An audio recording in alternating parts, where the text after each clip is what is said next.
Hello everyone. So today we are going to start with the second chapter, that is atomic structure. तो इसकी DPP number 5 आज हम discuss करेंगे. Okay. So let us start with the first question.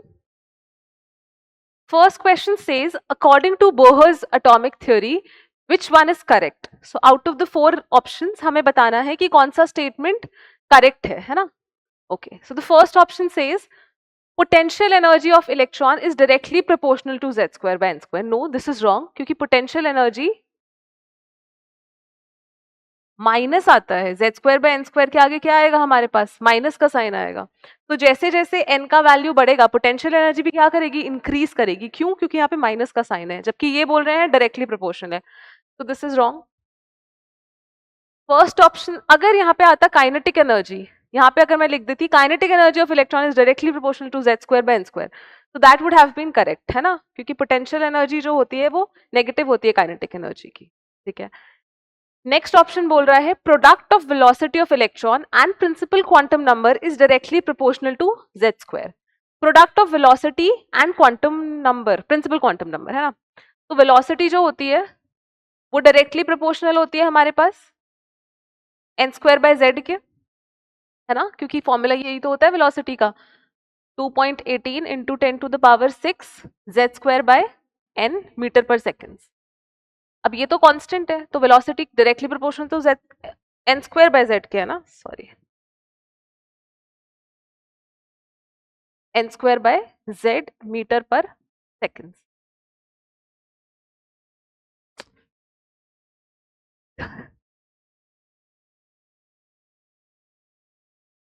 Velocity is directly proportional to z bye n, है ना?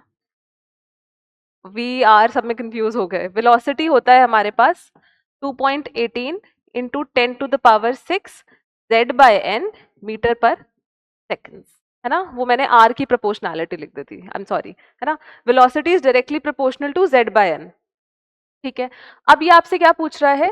Product of velocity and principal quantum number. तो n को उधर ले जाऊं तभी तो प्रोडक्ट बनेगा. तो ये तो प्रोपोर्शनल किसके है? z के है, जबकि यहाँ पे क्या बोल रहा है? z स्क्वायर के. सो ये भी रॉन्ग है. Product of velocity and principal quantum number is directly proportional to z. ठीक है. C option, frequency of revolution of electron in an orbit is directly proportional to z square upon n cube. Yes, this is correct. ये अगर हम चाहें तो निकाल भी सकते हैं. इलेक्ट्रॉन क्या करता है? सर्कुलर ऑर्बिट्स में घूमता है, मतलब वो कितना डिस्टेंस कवर कर रहा है? 2 पाई आर. ठीक है. डिस्टेंस जो है वो किसके इक्वल होता है? Speed into time, time period. और हमें पता है जो टाइम पीरियड होता है दैट इज 1 अपॉन में फ्रीक्वेंसी, 1 अपॉन में फ्रीक्वेंसी. तो यहाँ पे मैं क्या लिख सकती हूँ? 2 pi r is equals to velocity upon में फ्रीक्वेंसी. ठीक है. तो फ्रीक्वेंसी जो है मेरी क्या आ जाएगी? वेलोसिटी अपॉन 2 पाई आर, और जो आर है that is 0.529 N square by Z, है ना? अब सही आया, रेडियस था एन स्क्वायर बाय जेड, है ना? तो radius is directly proportional to N square by Z. तो यहाँ पे वेलोसिटी था हमारे पास, मैं ये कांस्टेंट हटा रही हूँ, तो ये फ्रीक्वेंसी जो है डायरेक्टली प्रोपोर्शनल है.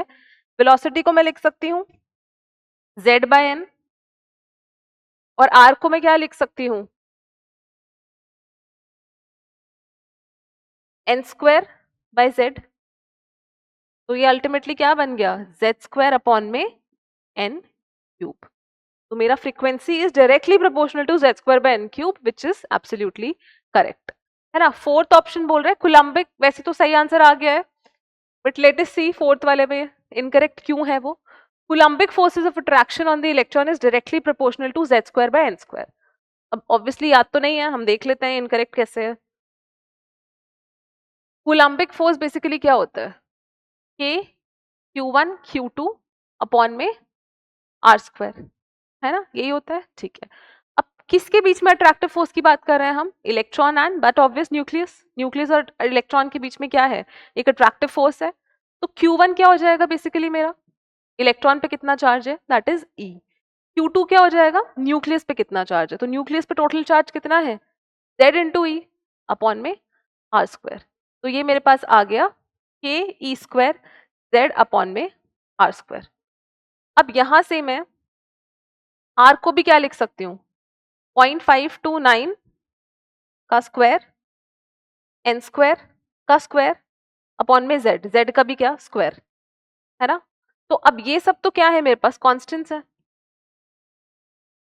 तो अल्टीमेटली जो मेरा फोर्स है वो डायरेक्टली प्रोपोर्शनल आ गया किसके, z क्यूब के, और यहाँ पे आएगा नीचे n टू द पावर 4। ठीक है, कॉन्स्टेंट्स पहले ही हटा लेना है, जिस पे प्रोपोर्शनैलिटी है बस वो देखना है। z के क्यूब के प्रोपोर्शनल है और n के इनवर्सली प्रोपोर्शनल है उसकी पावर 4 से। तो और बोला क्या था z square by n square, तो दिस इज रॉन्ग। ठीक है,